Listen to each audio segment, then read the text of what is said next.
Hello WhatsApp brother, সবাই কেমন আছেন? আশা করি সবাই ভালো আছেন। কথা বলাটা হচ্ছে, আজকে নিশ্চয় আর্জেন্টিনা ক্যাপ ভার্দে খেলাটা দেখেছেন। আপনি হয়তো আর্জেন্টিনা সাপোর্টার করতেও পারেন, নাও করতে পারেন।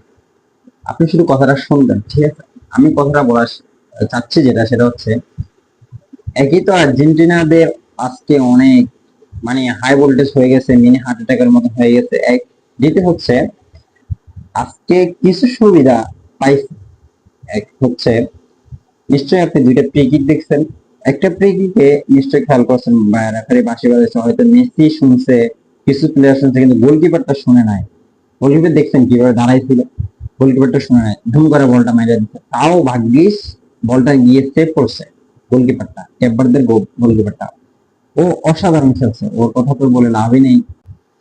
এবং কি, আর ক্যাপভার্দেরও যে শেষে যে গোলটা দিল কাট করে, যে ডি বক্সের বাইরে থেকে, ওটা অসাধারণ ভাই।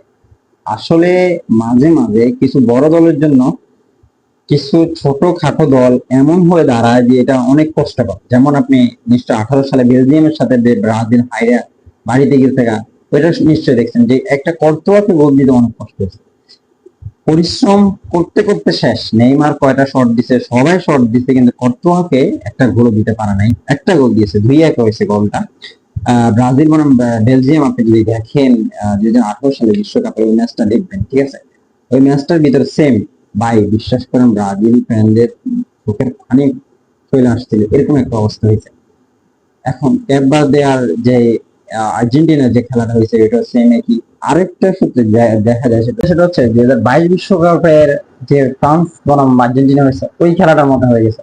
বিশ্বাস, অনেক অনেক হার্ড হয়েছে আজকে একবার দেয়ার আর্জেন্টিনা। আমার সাথে আমার বন্ধু কয়েকজন আর্জেন্টিনা ছিল, দেখলাম মানে চোখের পানির মতো চলে আসতেছিল। আর আর্জেন্টিনা যারা আছেন অবশ্যই জানাবেন কেমন হয়েছে ম্যাচটা। এমনকি ব্রাজিল সাপোর্টাররাও জানাবেন আর্জেন্টিনাদের কেমন অবস্থা হয়েছিল এই ম্যাচটা দেখার সময়। অবশ্যই জানাবেন। ধন্যবাদ।